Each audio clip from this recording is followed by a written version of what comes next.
Hello everyone and welcome back to Quantalpha Algorithms tutorial. Again, still, we are under Forex Trading 101 course, and the content or the topic for this lesson is all about currency pairs. Okay, so let's start our discussion. Currency pairs, Forex Trading 101. In Forex market, take note that we have 8 major currencies. So these 8 major currencies is actually the 8 major economies in the world right now. Okay, not just now but decades ago, up until now, they are the major currencies we are considering major currencies in relation to their economy, of course. Okay, so we have 8 major currencies. The first one is the USD, or the US dollar, or the currency of the United States of America. Second, we have the euro, or this is a currency of the group of nations, no, in the eurozone area. GBP, or the Great Britain pound, the currency of the UK or the United Kingdom. CHF, or Swiss franc, of course, currency of Switzerland. The next one, or the fifth one, is AUD, or OD. Okay, some traders assess this like Aussie or OD. No, AUD is Australian dollar. Okay, currency of Australia. CAD is the next one, or the Canadian dollar, currency of Canada. Another one is the NCD, or New Zealand dollar, currency of New Zealand. And the last one, the 8 major currency is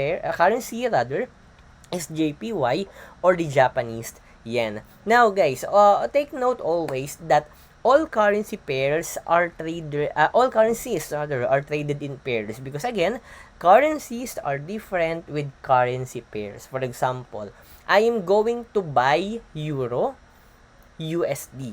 So if I'm going to buy euro, that basically means I am also selling US dollar at the same time.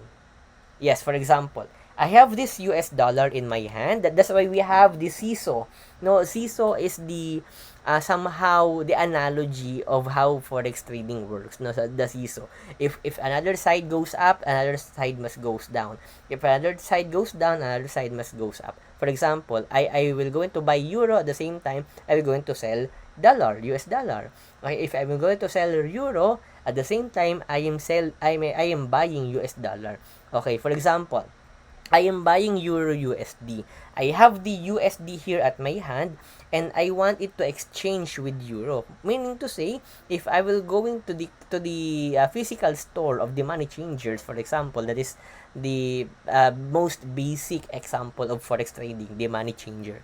Okay, I will give my US dollar to them, and then in exchange they will hand over me their euro. Okay, meaning I have bought some values of euro, some currencies of euro. At the same time, I'm selling my US dollar because I'm giving it to the other party, which I have my transactions with. Okay? So with that, we have major currency pairs. Those major currencies I have shown you a while ago.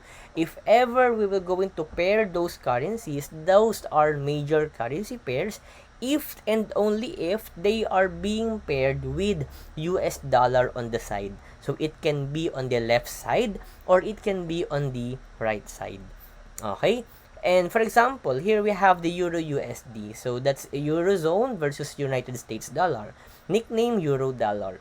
USD JPY, that's United States dollar versus Japanese yen. Nickname, we have the dollar yen.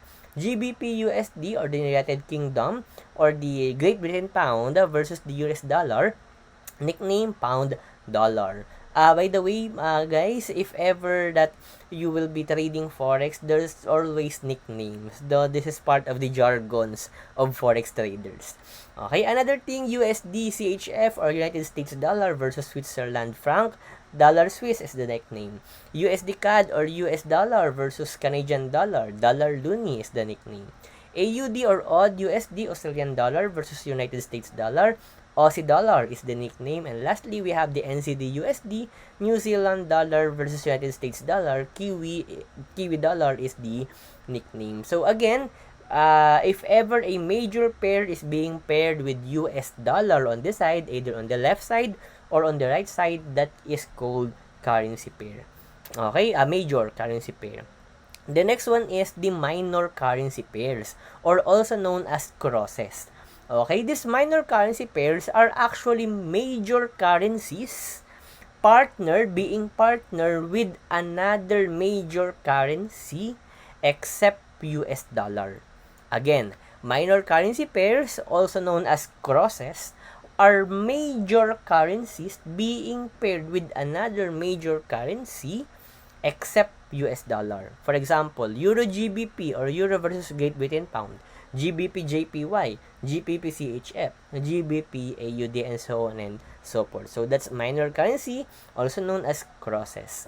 Okay, lastly, we have the exotic currency pairs. So these exotic currency pairs are currency pairs with US dollar on the side or without, okay, with or without US dollar on the side, being partnered with exotic currency. When we say exotic currency, these are the currencies that belong to the major currencies. So this can be developing countries, okay, like the Philippines, like the Malaysia, no, something like that. So more on developing countries being paired with another currency that is not part of the eight major currencies. Some examples of this is the USD versus HKD or the Hong Kong dollar, US dollar versus South African rand, Euro versus Turkish lira, USD versus Philippine peso, USD versus Singapore dollar, and so on and so forth. As long as it is a currency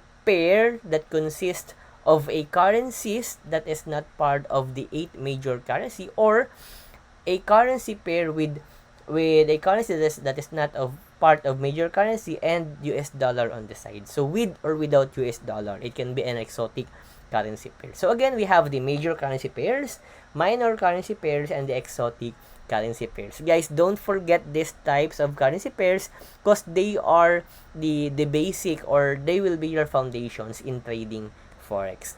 Okay, so that's it for now. Again, we have this free Forex trading online course in our website. Just go to www.quantalphaalgorithms.com if ever that you're watching this video in our YouTube channel. So if ever you enrolled in our website, you can be entitled with free certificate of completion once you're done with all the courses. Okay, so thank you everyone, and may we all have great trades ahead. So see you in our next course.